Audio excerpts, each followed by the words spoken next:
Invite करता हूं। Samajwadi party के प्रवक्ता हैं।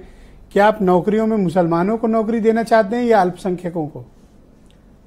देखिए, भारतीय जनता पार्टी के प्रवक्ता, मुझे लगता है अल्पसंख्यक का शब्द अच्छे से प्रमाणित नहीं कर पा रहे कि इनके नजर में अल्पसंख्यक कौन होता है। आपके नजर में कौन है? हमारे लिए अल्पसंख्यक में देखिए, जैन भी है हमारे लिए पारसी भी है हमारे लिए, सिख भी है हमारे लिए, ईसाई भी है हमारे लिए, मुस्लिम भी हैं।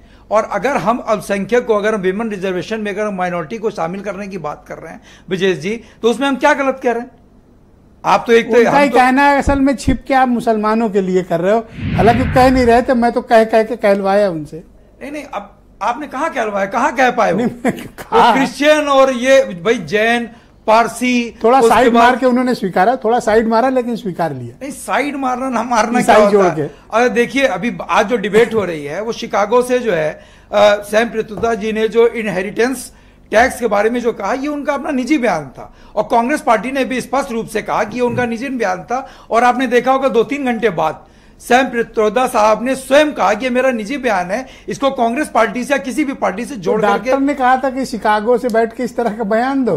नहीं, किसने कहा था आपको? देखिए ब्रजेश जी, वहां पे यूएस में इस तरीके का टैक्स है। यहाँ चंदौली में बैठे नेता का बयान नहीं हो रहा, वो आदमी शिकागो में बयान दे रहा है। यूएस तो इसीलिए तो चंदौली वाला बेचारा तरस रहा है, इसीलिए तो उनका ये अपना निजी बयान है ब्रजेश जी। इसीलिए तो कांग्रेस पार्टी का भी उससे कोई लेना देना नहीं है।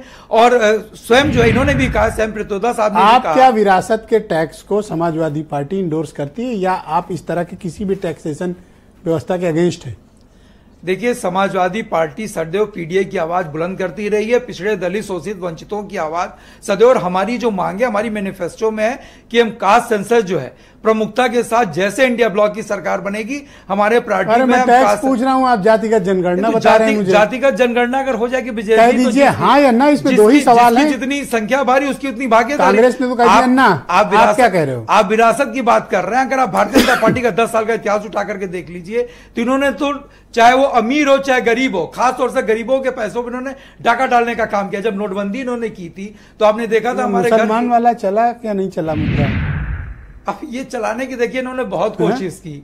और मैं इनसे कहना चाहता हूं कि चलिए, जाते जवाते इनको हमारे हिंदुस्तान की बहन बेटियों और माओ के मंगलसूत्र की इनको चिंता हुई, लेकिन तब इनको चिंता क्यों नहीं हुई थी जब किसान मर रहा था और उसकी पत्नी मंगलसूत्र बेच करके अपने बच्चों का पालन पोषण कर रही थी। जब कोविड में दवा कोई पार्टी है जो कम से कम चलो विरासत की चिंता कर रही है, मंगलसूत्र की चिंता कर रही है, कर तो रही है। अरे जब 10 साल नहीं किया। देखिए ब्रजेश जी, एक चीज मैं बड़े साफगोई से बताना चाहता हूं, चाहे संजय चौधरी जी के बयान में भी देख लीजिए और देश के प्रधानमंत्री जी का हताशा, निराशा और नाकामी भरा बयान देख लीजिए। ये उन्होंने स्वीकार कर लिया कि इंडिया ब्लॉक की सरकार आ रही है। थैंक यू, बहुत शुक्रिया। ये उन्होंने स्वीकार कर लिया। आप इनके किसी भी सैम पित्रोदा हमारे साथ जुड़े हों या ना जुड़े हों, लेकिन उनके जैसी दाढ़ी रखने वाले हेमंत तिवारी जी मेरे साथ जुड़े हुए हैं। मैं उनसे